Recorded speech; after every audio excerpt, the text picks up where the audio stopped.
রাধে রাধে বন্ধুরা, ভিডিওটা আমার গোপু সোনাকে দিয়ে শুরু করলাম। সবার আজকের দিন খুব ভালো কাটুক। সুপ্রভাত।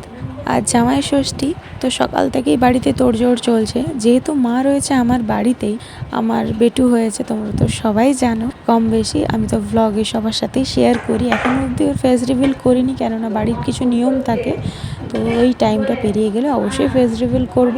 তো যাই হোক, আজকে জামাই ষষ্ঠী, যেহেতু বিশাল কোনো ঘটা করে করা হচ্ছে না, আমার বেটু যেহেতু রাত জাগায়, তো তার জন্য কর্তা বলেছে একদম সিম্পল রান্না বান্না করতে, যেন খেতে পারি, খাওয়ার মতো হয়। নইলে বিশাল কিছু আয়োজন করে দিলাম আর খেতে পারলাম না, শরীর অসুস্থ হয়ে গেল, এই জিনিসটা যেন না হয়। তো তার জন্য ওর পছন্দ মতো, ওর আবদারে, যেহেতু ওর দিন আজকে, তো তার জন্য মা করেছে লুচি, আলুর দম, আর ওর ভীষণ পছন্দের রয়েছে রসমালাই। আরও অনেক পিঠাপিঠি করার কথা ছিল, যেগুলো করেনি, কেননা ও বারণ করলো, বললো না এই সময় একদম খাবো না।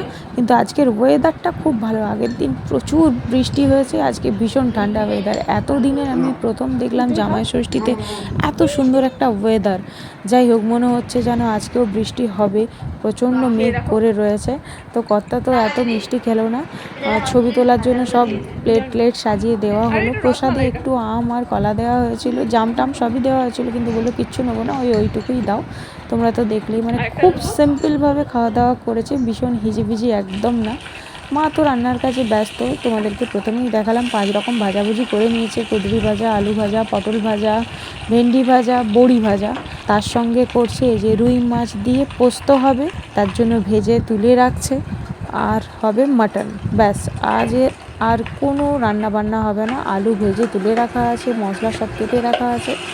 বাপি রোহিণী থেকে নিয়ে এসেছে দেশি খাসি। ভাত সকাল সকাল হয়ে গিয়েছে। এই যে মা মাছ পোস্তটা করছে। মা কিন্তু ওই মাছ পোস্ত ভীষণ ভালো রান্না করে, ভীষণ, মানে মাছ পোস্ত দিয়ে গোটা ভাত খাওয়া হয়ে যাবে, এত সুন্দর হয় খেতে। তো যাই হোক, আজকে আমিও ভেবেছি অল্প অল্প করে একটু একটু খাবো, কেননা একদম যদি সব কিছু বাদ দিয়ে দিই তখন আবার অসুবিধে হবে, কিছুই খেতে পারবো না, পরে হজমের সমস্যা হবে। তাই আজকে একটু একটু খাবো, যদিও লোভও লাগছে।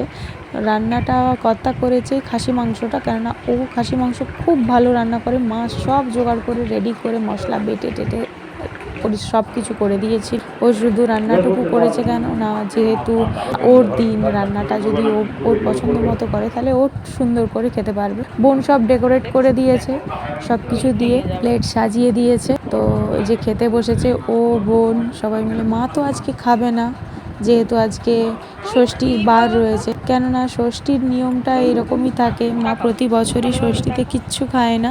ওই যে লুচি করেছে, ওই লুচি নইলে মুড়ি খায়, ভাত খায় না মা। আর আজকে তো নিরামিষ খাবে মা।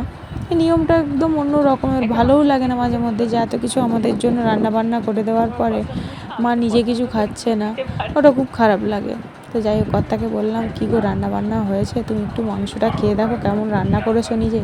দিয়ে বলছে না, রান্নাটা ভালোই হয়েছে। আমি আর বাপি কিন্তু আগে খেতে বসে গিয়েছিলাম, কেননা আমাকে একটু টাইমে খেতে হয়, আর বাপিরও প্রচণ্ড ওষুধ খাওয়ার থাকে, তো প্রচুর এত ওষুধ খাই, তো তাই বাপিকেও একটু টাইমে দিয়ে দেওয়া হয়েছিল। তো আমরা আমাদের সামর্থ্য অনুযায়ী সাধ্য মতো মায়ের পছন্দের, বাপিরও পছন্দের একটা ছোট্ট উপহার এনেছিলাম। মায়ের জন্য একটা শাড়ি, বাপির জন্য একটা গেঞ্জি।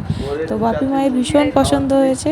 বিকেলবেলায় সবাই মিলে আড্ডা দিতে দিতে সারা দিনটা যে কীভাবে পার করে দিলাম বোঝাই গেল না। এবছর জামাই ষষ্ঠীটা একটু অন্যরকমভাবে কাটলো, কেননা এবছর দিদিরাও তো আসতে পারলো না। তো যাই হোক, এবছরই সব কিছু তোলা থাক, পরের বছর আবার সবাই মিলে ভীষণ আনন্দ করবো, হইচই করবো। তো এবছর ওরা আসেনি বলে কেমন ফাঁকা ফাঁকাও লাগলো, তাই সেরকমভাবে কোনো ঘটা করে আয়োজনও করা হয়নি। আর এবছর তো ফোঁটা দিতে নেই মা বাপিদের, কেননা অশৌচ রয়েছে। এবছরের মতো জামাই ষষ্ঠীর ব্লগে পর্যন্তই, দেখা হবে পরের ব্লগে। টাটা।